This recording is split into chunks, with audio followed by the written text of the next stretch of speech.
Pharmacovigilance क्या होता है और इससे रिलेटेड डिसीज के बारे में जानते हैं। अब हम जानते हैं कि फार्माकोविजिलेंस क्या होता है।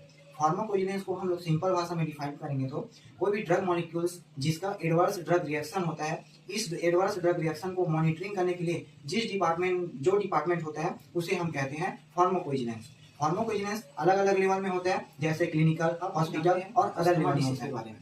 अस्थमा डिसीज लंग्स की बीमारी है जिसका मुख्य संबंध ब्रोंकियोल से है। ब्रोंकियोल्स एक पतली नुमा पाइप नुमा संरचना होती है जिसकी मदद से हम सांस ले पाते हैं। ब्रोंकियोल्स में ही इन्फ्लेमेशन होता है अस्थमा की कंडीशन में। हम अस्थमा की लक्षण की बात करते हैं। अस्थमा की लक्षण में बार बार खांसी आना, बलगम के साथ खांसी आना, सांस लेने में दिक्कत होना, सांस में सीटी की आवाज आना, चेस्ट का भारीपन होना, ये सब आदि सिम्टम्स हैं। कॉजेस ऑफ अस्थमा, मतलब अस्थमा का कारण क्या है।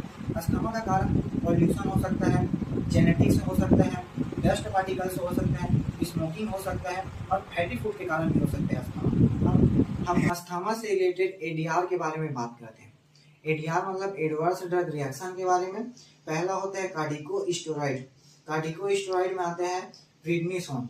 प्रिडनिसोन में हमारे वजन जो है कम हो जाता है, हमारा जो ब्लड प्रेशर है वो इंक्रीज हो जाता है और हमारा जो मूड है वो चेंज हो जाता है। जो अब सेकेंड एडीआर है वो है ब्रोंकियोडाइल्यूटर। ब्रोंकियोडाइल्यूटर में आता है एल्बुटामॉल। एल्बुटामॉल हमारे धड़कन जो है बढ़ जाता है। एडीआर के मॉनिटरिंग एंड प्रिकॉशन के बारे में बात करते हैं। पहला, हमें डोज को सही मात्रा में लेना चाहिए।